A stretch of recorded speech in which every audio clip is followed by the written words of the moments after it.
buenas tardes, buenos días o buenas noches, de acuerdo a cómo escuches y veas el programa del día de hoy. Este es el programa número 137 de Palabra del Pueblo, Voces de los de Abajo, y esta es la quinta temporada ya de este proyecto comunicacional que tiene este nombre, Palabra del Pueblo, Voces de los de Abajo. Este es el día 22 de diciembre del 2022 justamente, y este será el último programa, la última emisión de esta quinta temporada y de este año 2022. Vas a contarte cuáles son las redes sociales para que puedas ver los programas anteriores. En Facebook, Palabra de Pueblo. En Instagram, @Palabra de Pueblo. En Twitter, @Palabra Pueblo. Y nuestro canal de YouTube, Palabra de Pueblo. Así que esas son nuestras redes sociales. Ahí puedes ver los programas anteriores de todas las temporadas. Mayormente están allí subidos en algunas de esas plataformas. Y también te anunciamos que puedas ver las secciones que tienen incluso nuestros diferentes perfiles y portales. Allí son otras secciones como Palabra de Historia, algunos videos realizados en cuestión documental sobre hechos históricos que no tienen tanta relevancia o no son tan famosos, podemos decir, y también Palabra de Letra, con cuentos y escritos que se dan dentro de estas secciones de Palabra del Pueblo, Voces de los de Abajo.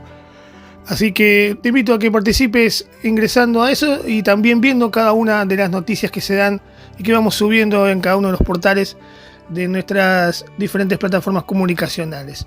Así que, dada la introducción, como en todos los programas que hacemos de este año, el informe de hoy será referido a lo que es la crisis que se está dando en el país hermano de Perú. O sea, el programa 137 de Palabra del Pueblo está destinado a la crisis de Perú.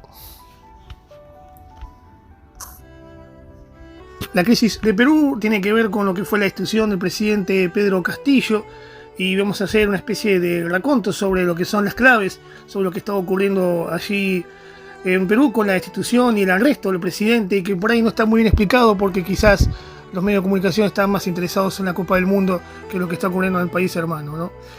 Perú ha estado convulsionado en los últimos años por la agitación política y los rápidos cambios de presidentes, así como los constantes escándalos e investigaciones. Pero las últimas semanas es una de las más tumultuosas de la historia reciente del país, ¿no? Esto inicia el 7 de diciembre, cuando el Congreso tenía previsto votar por la tarde si destituía o no al presidente Pedro Castillo por cargos de corrupción. Sin embargo, el presidente trató de frustrar la votación anunciando la disolución del Congreso y la instalación de un gobierno de emergencia, en lo que fue rápido y ampliamente condenado como un intento de golpe de Estado, ¿no? La medida conmocionó incluso a los aliados del presidente y al final del día Castillo fue destituido y se encuentra bajo arresto, y asumió su vicepresidenta Dina Boluarte, ¿no?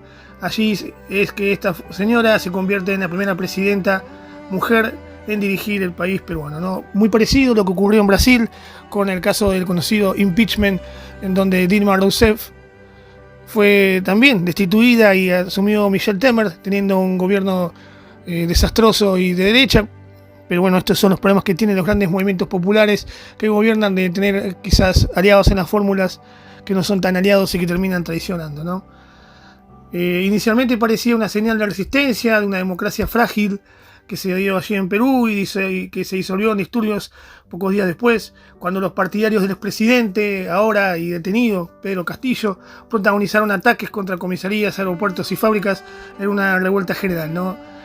El ministro de Defensa de Perú declaró entonces allí el estado de emergencia en todo el país, mientras el gobierno intentaba controlar la violencia generalizada, una medida extraordinaria incluso en un país acostumbrado a la agitación política y las protestas.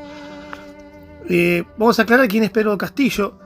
Castillo, de 53 años, fue elegido presidente el año pasado y proviene de una familia de padres campesinos analfabetos en una región rural empobrecida, sin alcantarillado y con falta de acceso al cuidado de la salud y de la escuela también. Es maestro Pedro Castillo. Incluso después de convertirse en profesor, Castillo se dedicó a la agricultura para complementar sus ingresos, se convirtió en activista sindical y ayudó así a organizar una huelga para mejorar los salarios de los profesores.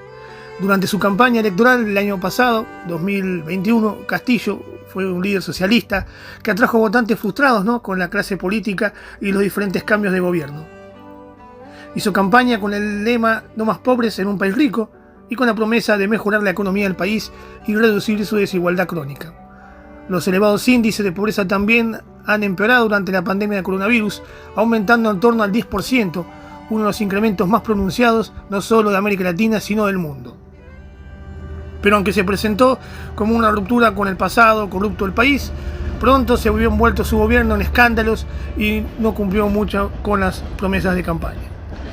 ¿Por qué fue condenado a un juicio político? Durante años, Perú se ha visto afectado por la corrupción política que lo ha llevado a atender 6 presidentes hasta la actualidad desde el año 2016. El mandato de Castillo solo empeoró la sensación de disfunción política. Nombró 5 gabinetes diferentes y designó a más de 80 ministros, algunos de los cuales carecían de habilidades o experiencias relevantes y se enfrentaron a investigaciones relacionadas con la corrupción, la violencia doméstica y el asesinato.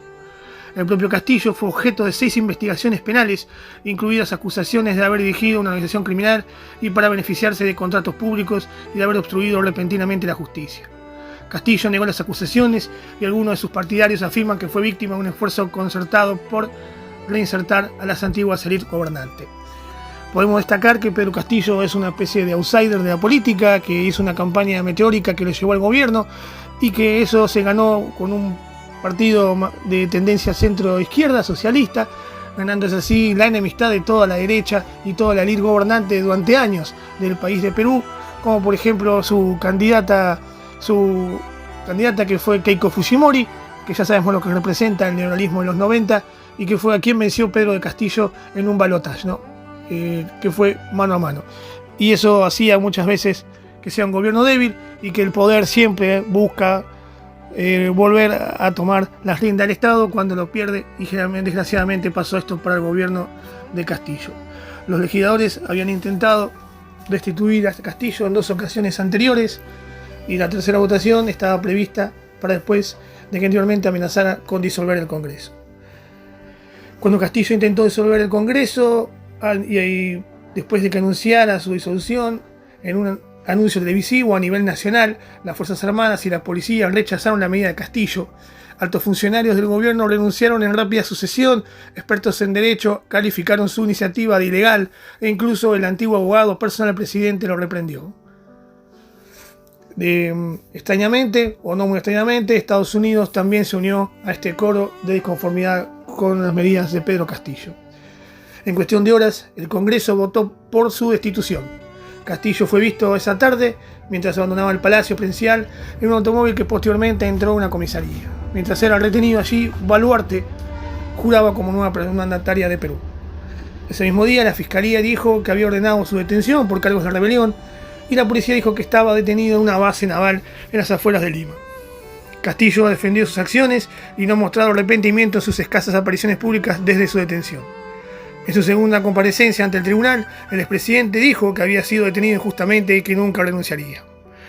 La nueva presidenta del Perú es Boluarte, de 60 años. Es una antigua abogada que militó en un partido político marxista hasta que fue expulsada el año pasado tras criticar al líder de la agrupación.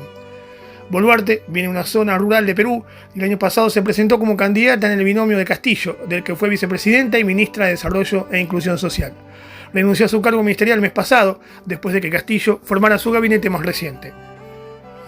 Tras la toma de posesión de Boluarte el 7 de diciembre, estallaron pequeñas protestas en Lima y otras partes del país, y se fueron intensificando ese fin de semana, cuando al menos 6 personas murieron en los enfrentamientos, según la Defensoría del Pueblo de Perú.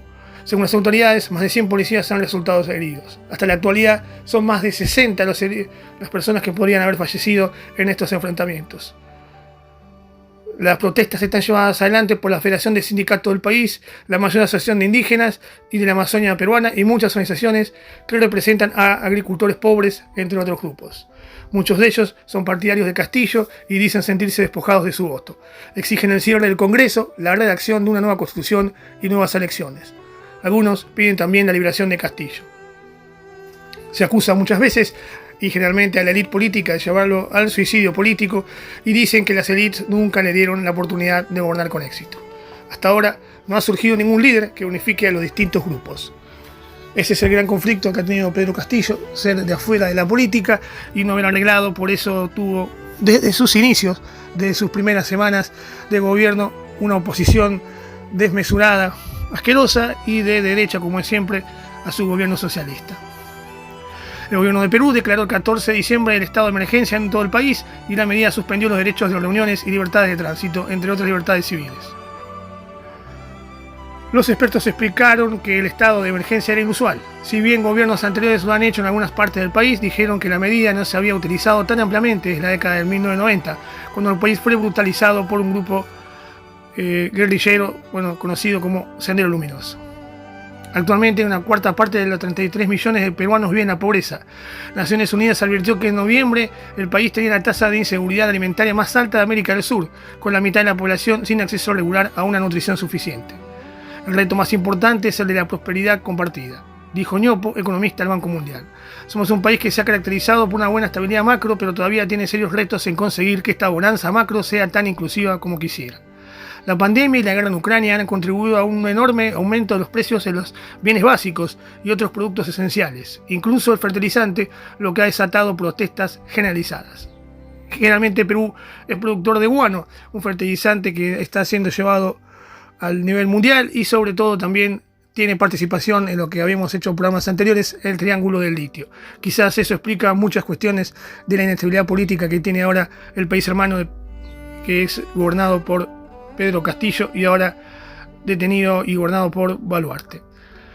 La minería también es una pieza clave de la economía y ha sido uno de los motores del crecimiento del país en las 2 últimas décadas, pero también es una fuente importante de contaminación y contribuye al cambio climático. Uno de los grandes problemas que ha tenido Perú es la corrupción crónica que ha afectado a las más altas esferas del poder. En los últimos años, 3 presidentes se han visto obligados a abandonar sus cargos tras ser acusados de corrupción.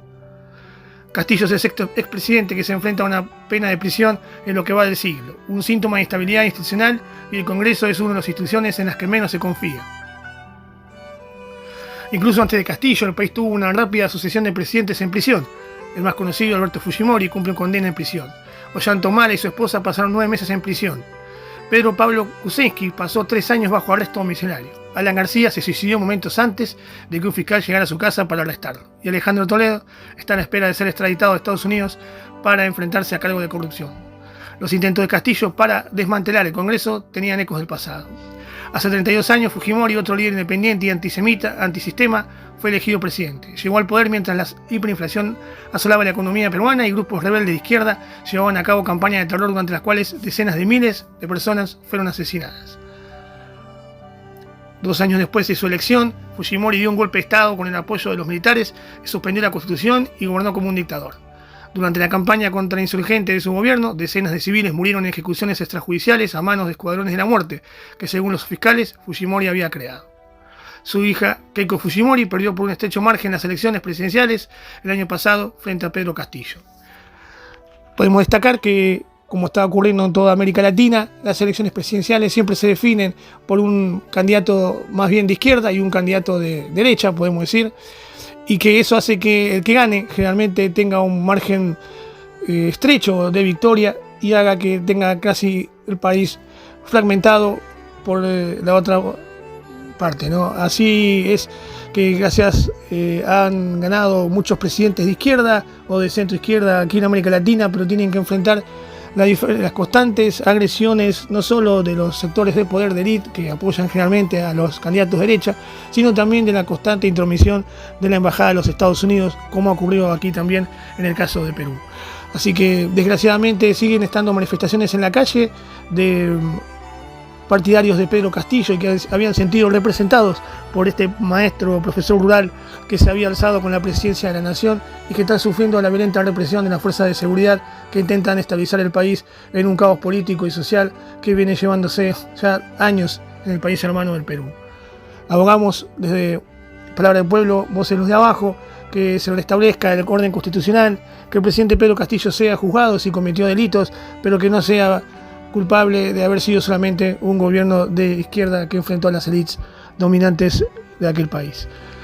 Esto ha sido el último programa de la 5ª temporada de Palabra del Pueblo, Voces de los de Abajo. Ha sido el número 137 en total y nos encontraremos en el próximo año con una nueva temporada. Será la 6ª ya de este proyecto comunicacional. Así que muchas gracias por haber seguido todos los informes de este año 2022, de toda la 5ª temporada que llevamos adelante, y nos encontraremos el próximo año en una nueva temporada de Palabra del Pueblo, Voces de los de Abajo. Muchas gracias y hasta la próxima temporada. Thank